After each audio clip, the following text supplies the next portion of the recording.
Hello बच्चों, good morning.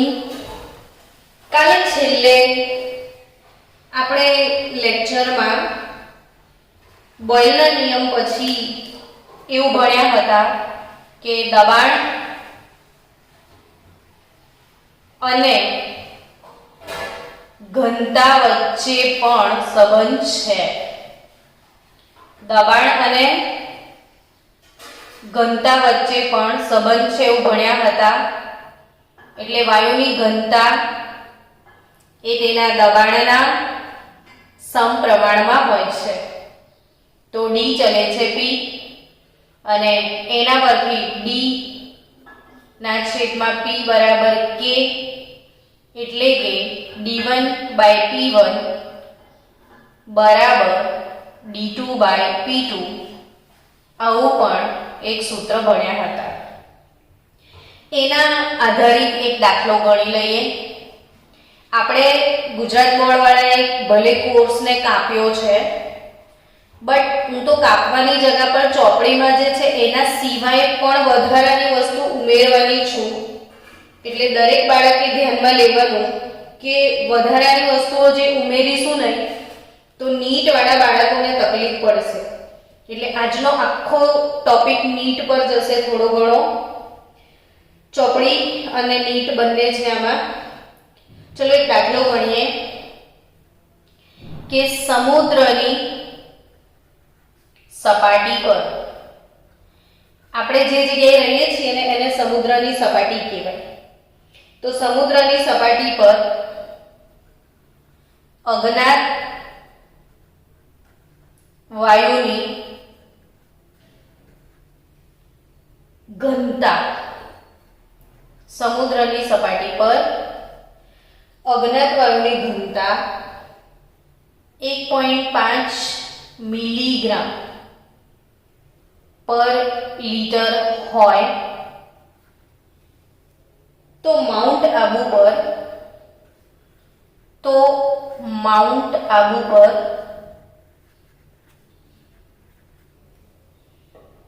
0.5 બાર દબાણે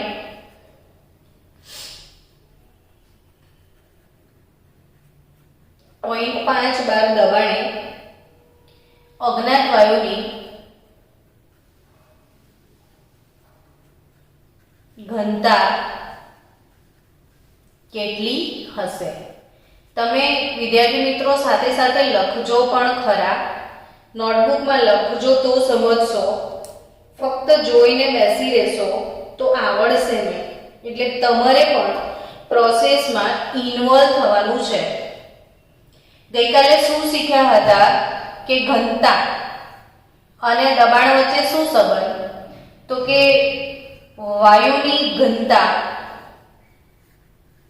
જો ઘટે તો દબાણ પણ ઘટે, આવું ભણ્યા હતા આપણે। અત્યારે જે સરફેસ પર છે એને સમુદ્રની સપાટી કહેવાય ને આપણે આપણી આજુબાજુ જે હવા છે, વાતાવરણ છે, એ તમારા પર દબાણ લગાવે છે। તો સમુદ્રની સપાટી પર તમારા પર વાતાવરણનું દબાણ જે લાગે છે ને તે કેટલું છે ખ્યાલ છે તમને? 1 બાર। કેટલું દબાણ છે? એ 1 બાર દબાણ છે સમુદ્રની સપાટીએ। તમને જે દબાણ લાગે છે એ 1 બાર છે। બાળકો અહીંયા એક અગત્યની વાત લખી લેજો કે તમારી આજુબાજુ સમુદ્રની સપાટી પર એક વાતાવરણ અથવા 1 બાર દબાણ આપણે એવું કહેતા હોઈએ છીએ। એ એક વાતાવરણ એટલે 76 સેન્ટીમીટર પારાની ઊંચાઈ કહેવાય અને મિલીમીટરમાં લેવું હોય તો 760 મિલીમીટર લેવાનું છે। એક વાતાવરણ દબાણ એટલે 76 સેન્ટીમીટર પારાની ઊંચાઈ, મિલીમીટરમાં 760 મિલીમીટર, અથવા ટોરમાં લેવું હોય તો 760 ટોર। દાખલા ગણતી વખતે ક્યારેક વાતાવરણમાંથી મિલીમીટરમાં પણ જવું પડે, વાતાવરણમાંથી સેન્ટીમીટરમાં પણ જવું પડે, ટોરમાં પણ જવું પડે। ત્યારે ધ્યાન રાખજો કે કોનું કન્વર્ટર શું છે. જનરલી આપણે એક વાતાવરણને એક બાર લઈ લેતા હોઈએ છીએ, પણ એક બાર અને એક વાતાવરણ વચ્ચે શું સંબંધ છે એ સમજી લઈએ.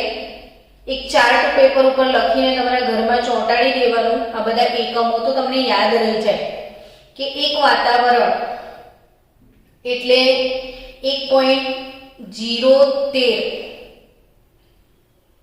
બાર થઈ જાય છે. બાર થોડી વેલ્યુ મોટી છે, વાતાવરણ વેલ્યુ થોડીક નાની છે. એક બાર બરાબર વાતાવરણ કેટલા એવું જો કરીએ તો 0.987 વાતાવરણ થાય. એક બાર બરાબર કેટલા વાતાવરણ દબાણ?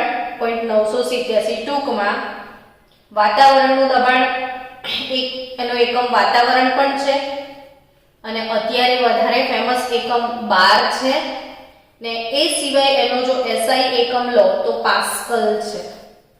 પાસ્કલ PA, અને પાસ્કલ એટલે ન્યૂટન પર મીટર સ્ક્વેર ને પાસ્કલ કહીએ છીએ.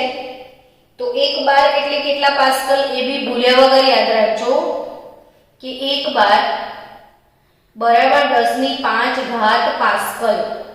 એ તો દાખલા ગણવામાં બહુ તકલીફો પડશે બાળકો.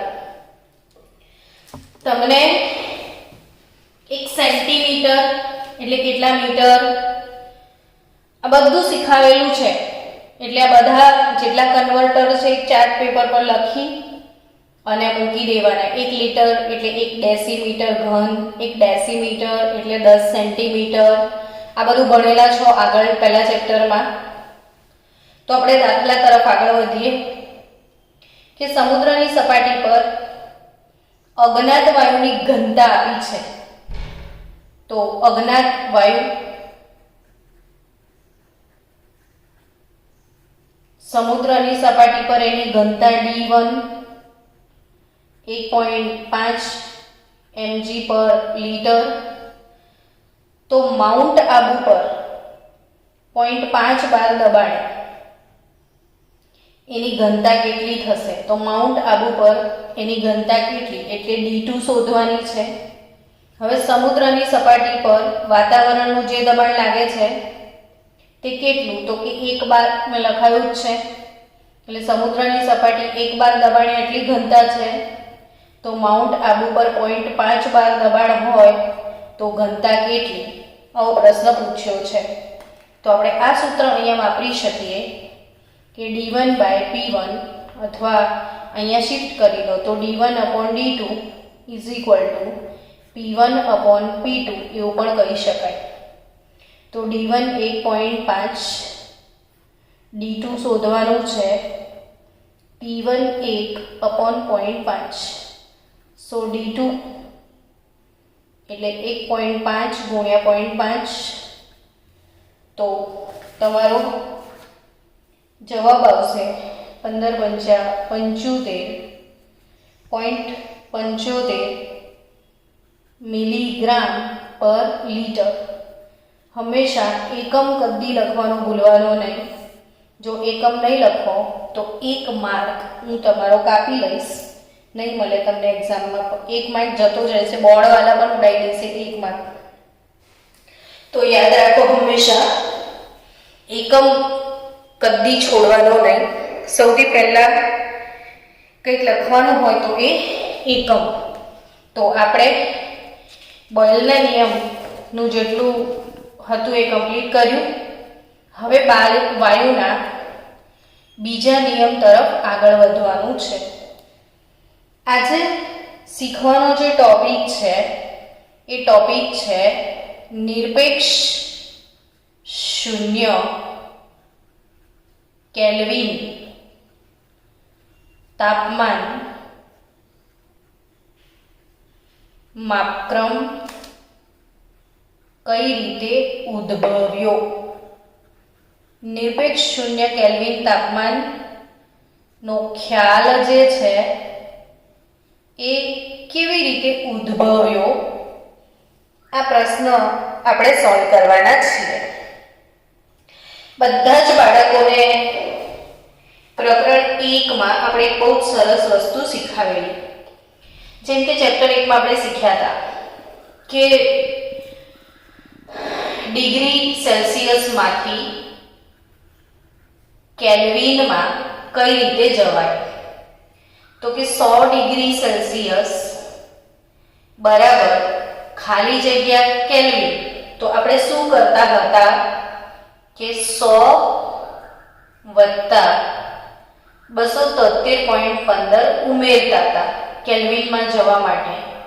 એટલે 373.15 કેલ્વિન જવાબ આવે.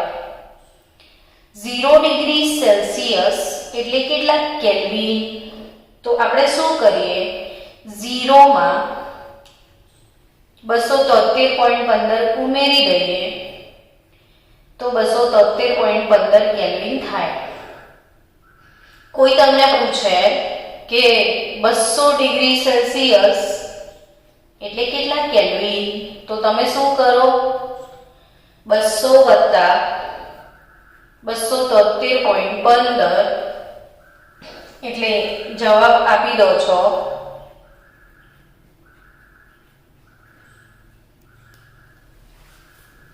1 મિનિટ. ચલો, પ્રશ્ન છે નિરપેક્ષ શૂન્ય કેલ્વિન તાપમાનનો ખ્યાલ કઈ રીતે ઉદ્ભવ્યો? તો એમાં આ જુદા જુદા ડિગ્રી સેલ્સિયસ જે છે એને કેલ્વિનમાં કન્વર્ટ કરતા હતા આપણે, ત્યારે હંમેશા 273.15 ઉમેરતા હતા.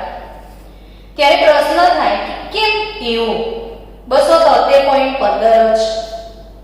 શું કામ 373.15 નહીં? શું કામ 400 નહીં? કેમ એવું કે આટલા ઉમેરીએ તો અહીંથી અહીં જતું રહેવાય? તો એ કેમ એવું, કઈ રીતે ખબર પડી કે આટલા જ ઉમેરવાના, એના વિશે તમે આજે ભણવા જઈ રહ્યા છો. ચાર્લ્સ કેલ્વિનની વાત છે. ચાર્લ્સ કેલ્વિન, આપણે ચાર્લ્સનો નિયમ એવો બોલીએ છીએ ને બાળકો, ને કેલ્વિન શબ્દ વાપરીએ છીએ તો એ જ એમનું આખું નામ છે ચાર્લ્સ કેલ્વિન. આખું નામ શું છે? Charles kelvin.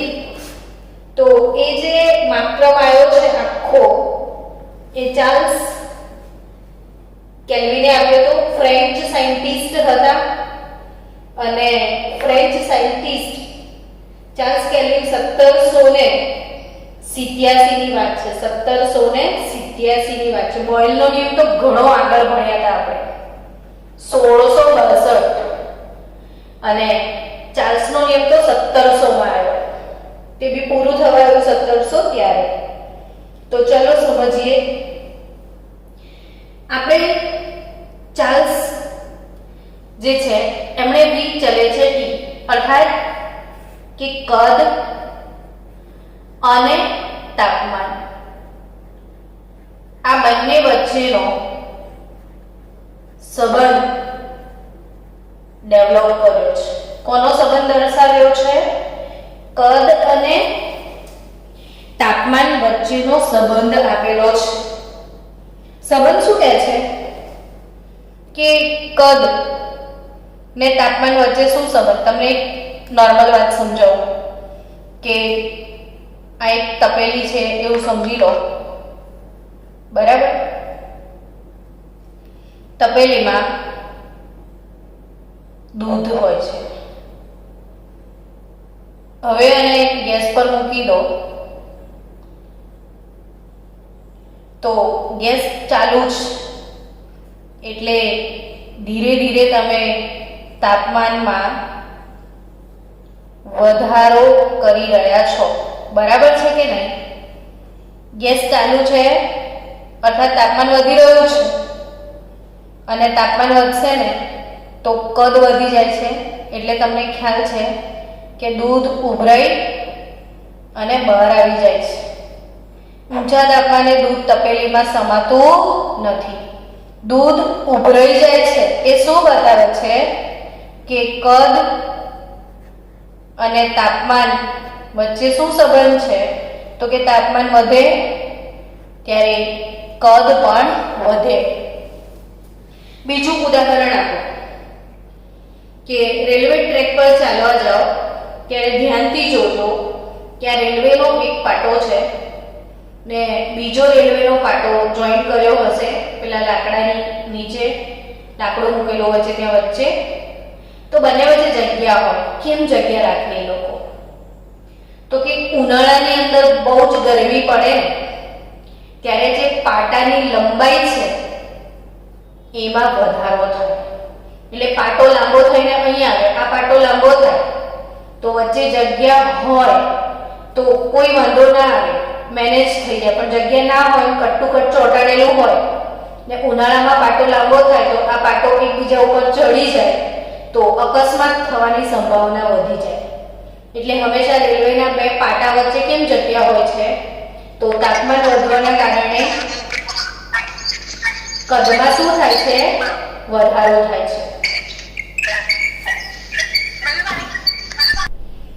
તો રેલવેના બે પાટા વચ્ચે જગ્યા હોય છે કારણ કે તાપમાનના કારણે પાટાની લંબાઈમાં વધારો થાય છે.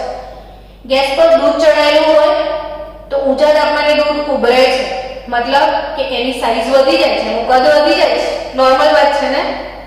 તો એવી જ રીતે આ એક્સપેરિમેન્ટ કરવામાં આવ્યો. કઈ રીતે એક્સપેરિમેન્ટ થયો?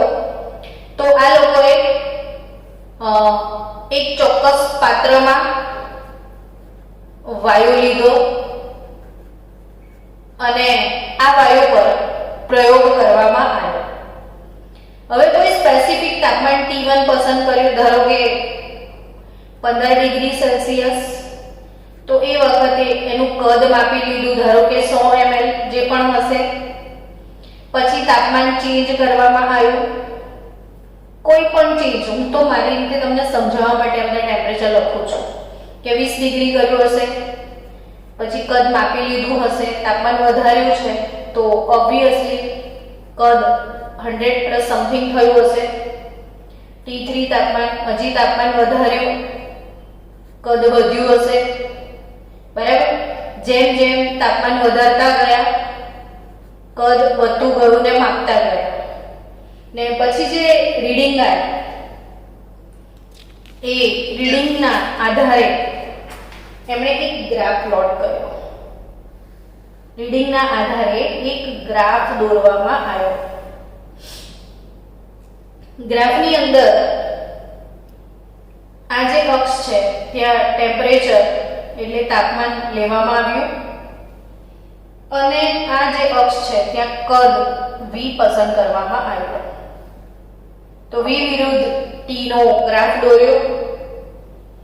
0, 100 degree Celsius, 200 degree Celsius, 300 degree Celsius, આ બાજુ -100 degree Celsius, -200 degree Celsius, -300 degree Celsius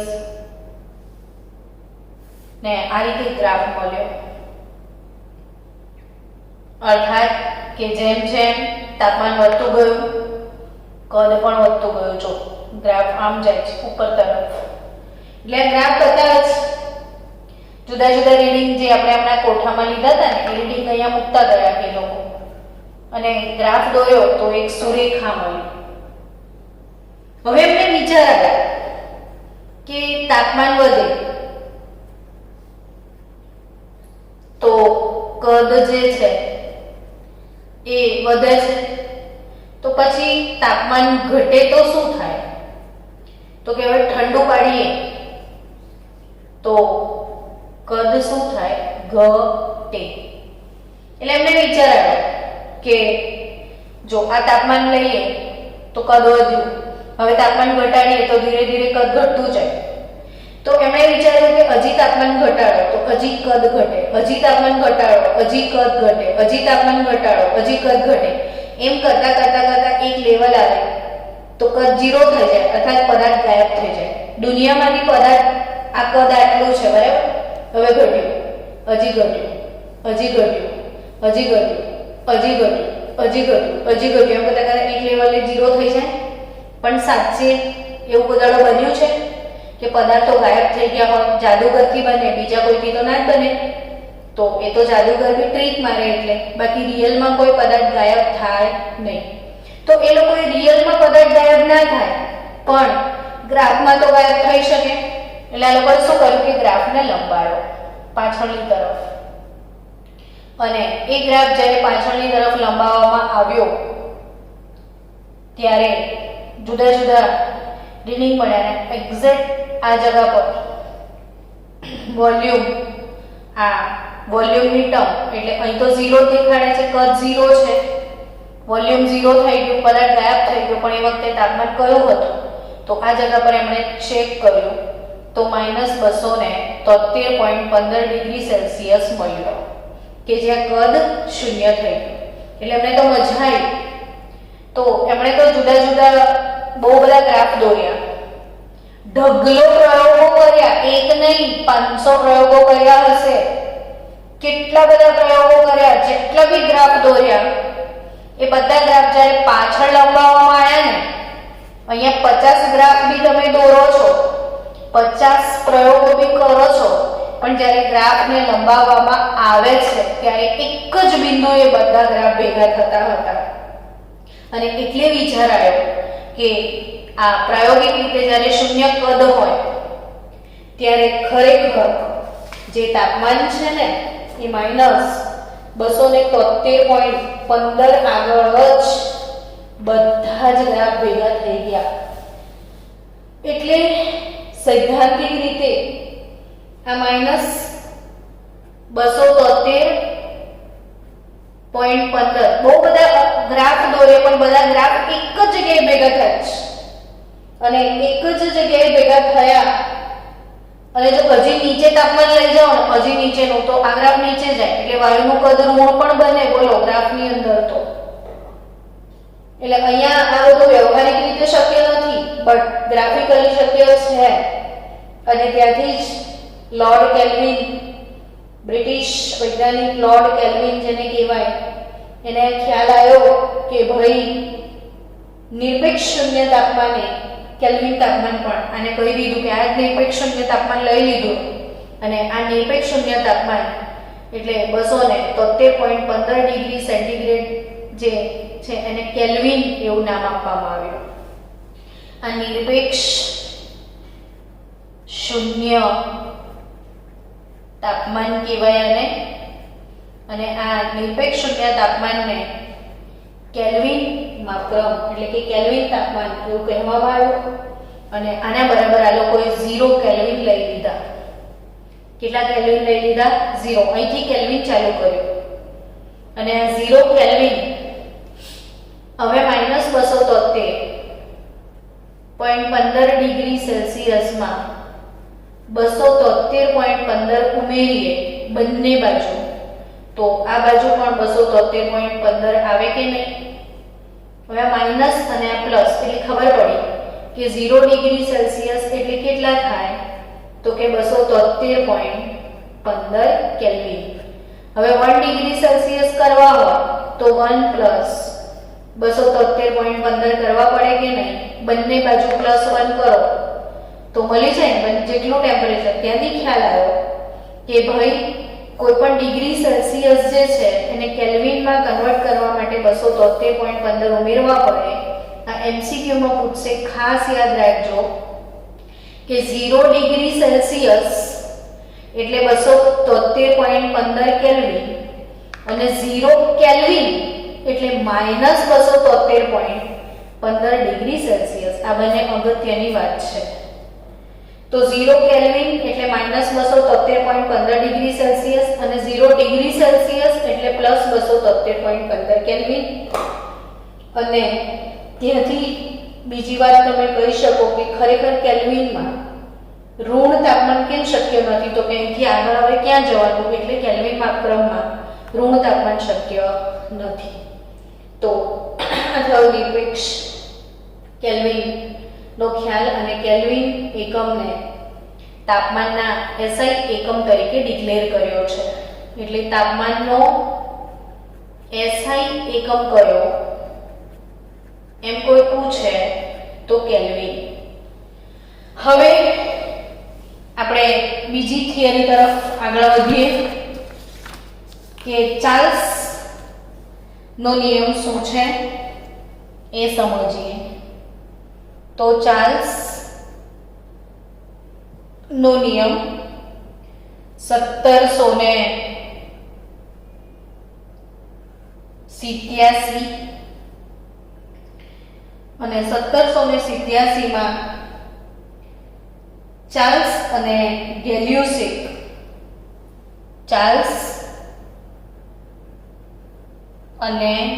ગેલ્યુસિક બંનેના સંયુક્ત જે પ્રયોગો છે એના આધારે તેમણે નોંધી કાઢ્યું કે અચળ દબાણે સમજો વાતને, અચળ દબાણે નિશ્ચિત જથ્થાના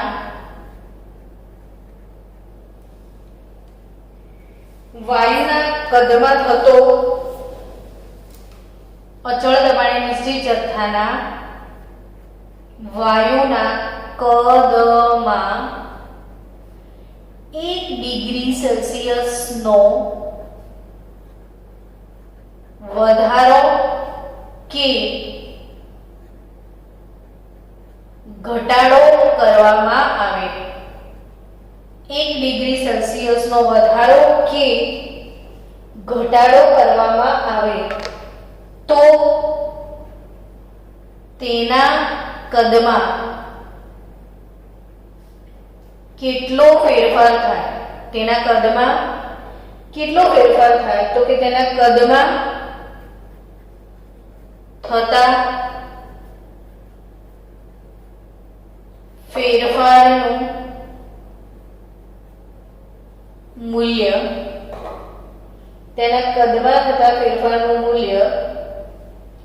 0 ડિગ્રી સેલ્સિયસ તાપમાને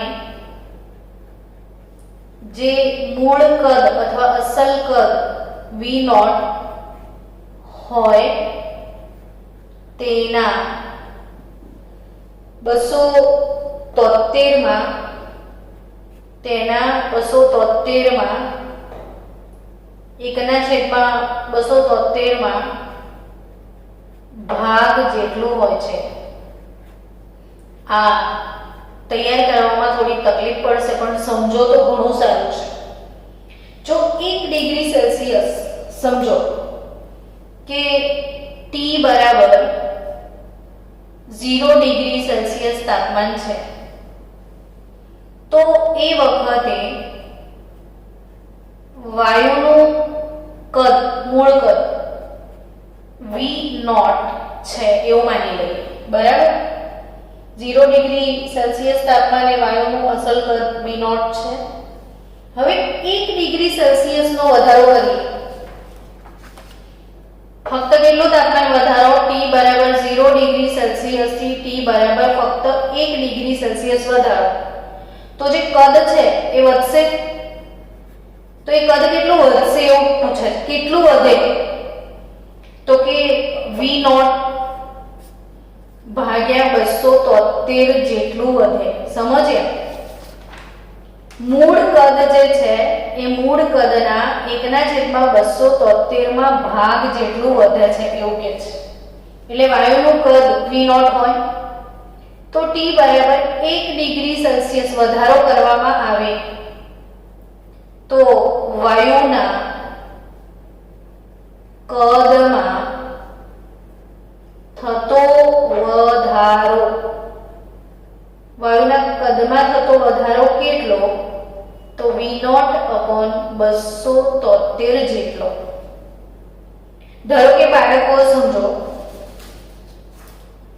એક ઉદાહરણ લઈએ આપણે કે T બરાબર 0 ડિગ્રી સેલ્સિયસ તાપમાને V0 100 ml છે. બરાબર, હવે T બરાબર 1 ડિગ્રી સેલ્સિયસ વધારો છે તો નવું કદ વધી ગયું હશે.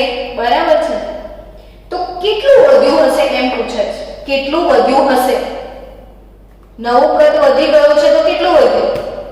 તો કે v0 એટલે મૂળ કદ 100, v0 મૂળ કદ 100 ભાગ્યા 273 જેટલો વધારો થાય એટલે 100 ભાગ્યા 273 તો 0.366 ml જેટલો વધારો થાય, 1 ડિગ્રી વધારો. તો હવે 0.366 ml જેટલો વધારો થયો એટલે v1 કેટલું થયું? 100 તો હતું જ, અને આટલો વધારો એટલે એક્ચ્યુઅલ કદ 100 100.366 થાય. સમજ્યા તમે?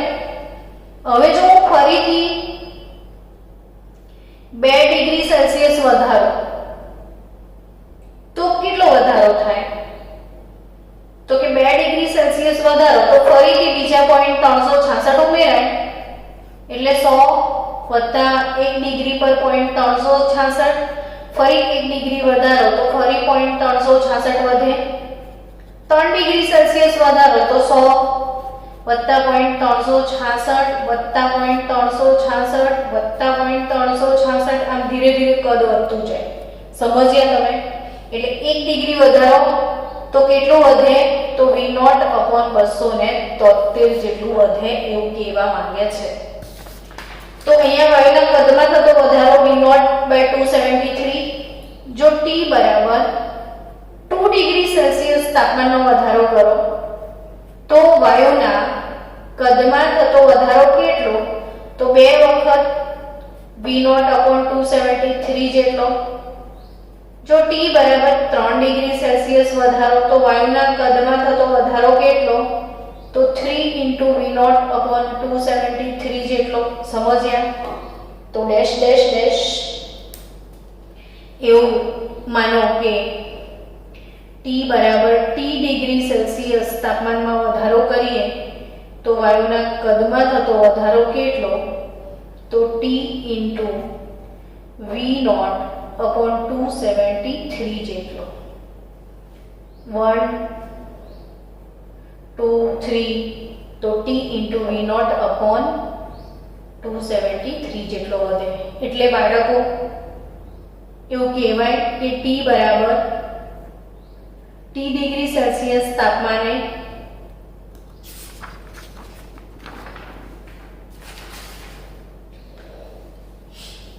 t બરાબર t ડિગ્રી સેલ્સિયસ તાપમાને કદમાં થતો વધારો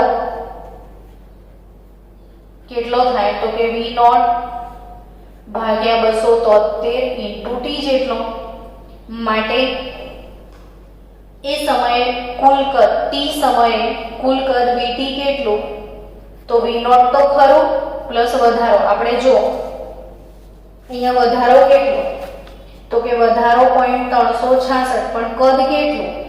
તો 100 તો હતું જ, એમાં આટલું વધ્યું. મૂળ કદ જે હોય 100, v0 પ્લસ 20 વધારો. એટલે એમ સમજવાનું કે v0 તો ખરો જ પ્લસ v0 ભાગ્યા 273 into t થાય. તો હવે આપણે આમાં કોમન નીકાળી લો vt બરાબર v0 તો કૌંસમાં શું બચે? 1 વત્તા t ભાગ્યા 273. તો vt upon v0 આ v0 ને અહીંયા લખી દો તો આ લસા લઈ લઈએ તો 273 by t upon 273 મેં 273.15 હતું તો 0.15 ને જસ્ટ અવોઇડ કરી નાખ્યું. કેટલી વાર 0.15 લખ્યા કરીએ એટલે. તો સમજો કે 0 ડિગ્રી સેલ્સિયસ હોય તો 0 વત્તા 273 કેલ્વિનમાં 273 થાય કે નહીં? તો આ 0 ડિગ્રી સેલ્સિયસ કહેવાય. અને t ડિગ્રી સેલ્સિયસ હોય તો t વત્તા 273 હોય કે નહીં? તો આનો મતલબ એવો થાય કે vt upon v0 બરાબર આ નિરપેક્ષ શૂન્ય t at t કેલ્વિન અને આ t at 0 kelvin. t degree Celsius A t વત્તા 273 આવે ને 0 ડિગ્રી સેલ્સિયસ એ 0 વત્તા 273 એટલે 273 પ્લસ 0 ડિગ્રી એવું લખી શકાય. તો આ t અને આ t0, તો અલ્ટિમેટલી vt અપોન tt ને v નોટ અહીંયા લઈ આવો અને અહીં લખી દો તો t નોટ. આનો અર્થ એવો થયો કે v1 upon t1, v2 upon t2, v3 upon t3 and so on. જે કેવું હોય કહેવાય. આનો અર્થ એવો થાય કે v ના છેદમાં t બરાબર અચળ છે અને v ના છેદમાં t બરાબર અચળ અર્થાત v ચલે છે t. તો આ ચાર્લ્સના નિયમની તારવણી છે. એટલે હવે આ ચાર્લ્સના નિયમને શબ્દોમાં રજૂ કરવો હોય તો એવું કહેવાય કે અચળ દબાણે નિશ્ચિત જથ્થાના વાયુનું કદ તેના નિરપેક્ષ તાપમાનના સમપ્રમાણમાં હોય છે. તો અચળ દબાણે નિશ્ચિત જથ્થાના વાયુનું કદ તેના તાપમાનના સમપ્રમાણમાં હોય છે. અર્થાત v ચલે છે t, અર્થાત v/t બરાબર અચળ, મતલબ v1 upon t1 બરાબર v2/t2 એવું કહી શકાય. તો v1 upon t1 બરાબર v2/t2. અને આ જ નિરપેક્ષ શૂન્ય કેલ્વિન તાપમાન માટે જો ગ્રાફ દોરવામાં આવે તો એ ગ્રાફ કેવો હોય એ સમજી લઈએ. તો હવે ચાર્લ્સના નિયમનો તમને ગ્રાફ દોરવો છે. હમણાં જ તો આપણે દોર્યો હતો. તો કદ લીટરમાં લઈએ, તાપમાન કેલ્વિનમાં લઈએ તો સુરેખા મળે. જુદા જુદા બિંદુઓને પ્લોટ કરીને ગ્રાફ દોરવામાં આવે તો સુરેખ મળે, જે સાબિત કરે છે કે v ચલે છે t. જો સમપ્રમાણનો સંબંધ હોય તો ગ્રાફ સુરેખ મળે. પણ બોયલના નિયમમાં તમે વ્યસ્ત પ્રમાણ જોયું હતું તો આ હાઇપરબોલા એટલે કે કર્વ શેપમાં તમને આ સમતાપી મળી હતી. અને સમતાપી કહેવાય, બોઇલ સમતાપી, કેમ કે તાપમાન અચળ હતું. તો આ જે છે એ ચાર્લ્સના નિયમનો ગ્રાફ. અને આ જ ગ્રાફ જુદા જુદા દબાણે જો દોરવામાં આવે, આ જ ગ્રાફ જુદા જુદા દબાણે દોરવામાં આવે તો જેમ જેમ દબાણ વધતું જાય એમ ગ્રાફ નીચે તરફ આવતો જાય. P1, P2, P3, P4. તો અહીંથી સૌથી ઊંચું દબાણ જે છે એ P4 છે. એટલે અહીંયા ધારો કે 100 બાર છે, 200 બાર છે, 300 બાર છે, 400 બાર. દબાણ વધારીશું તો ગ્રાફ આ તરફ આવશે, નીચેની તરફ આવશે. સો બચ્ચો લોગ તો P1 less than P2 less than P3 less than P4 સમજી ગયા હશો. તો આ પ્રમાણે આપણે યાદ રાખવાનું છે.